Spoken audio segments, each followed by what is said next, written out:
So this is great. We have a basically functioning user's index here. But of course, it would be really nice when developing this application, especially when styling it, to get some sense of what it's really going to look like. And unfortunately, having only 2 users isn't sufficient.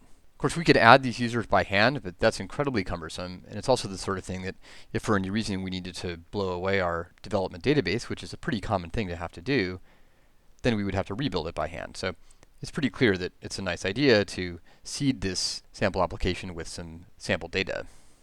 Rails has a standard way of doing this. There's a file called dbseeds, so let's take a look at that. You can close these things down.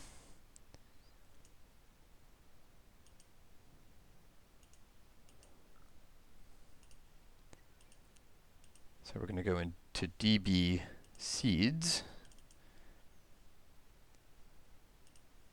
What we're going to do is create a bunch of sample users like this. So we're going to start by creating a user that has special status. This is the one we've been using in terms of the email address, and this will also be the administrative user later on in this lesson. So let's start with name, example user, email,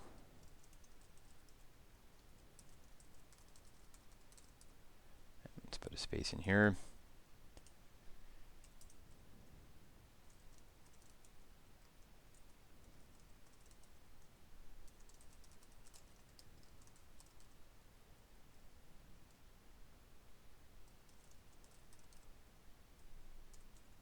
And note here I've used the user.createBang method. So this bang causes this method to raise an exception if it doesn't work, if it fails for any reason, which is really nice because it tells you right away that something's wrong. I sometimes refer to these as noisy methods.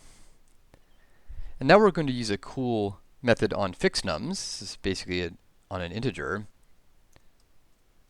We're going to make 99 new users by calling 99 times, 99 dot times, do, and then the number. And then we're going to put a create in there too. Paste this in, tab it over. So now that we're inside here, let's think about what we want to do. Well, we want to give it a name. And we want the names to be unique and also more or less realistic. There's a cool gem called Faker that was installed as part of the gem file. Let me show you how to use that. So we'll make a fake name, Faker name. So Faker : name dot name.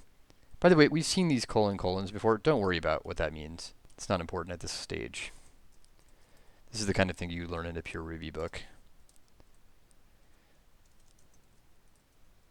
And I'm going to give these email addresses something that depends on the number, because I've actually associated a few of these with non-default gravitars, n+1. So this starts off at 0, so this is going to be example 1, and then so on, 1 up to 100. At railstutorial.org. And now let's create a user with that name and that email. Oh, and I'm going to be typing this in, so I used foobar because that's my favorite default password, but I actually want this to be just password.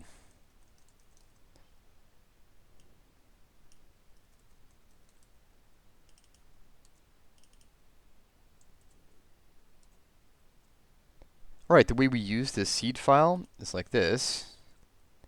It's rake db migrate reset first to reset the database.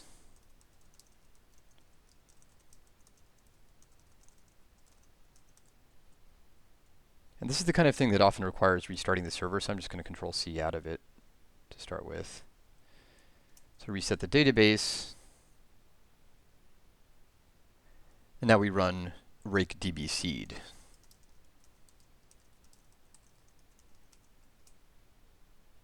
That runs this file, and if it doesn't work, then we'll get an exception, but I think it'll probably work. All right, that looks good. Let's see how it affects our application to restart the server.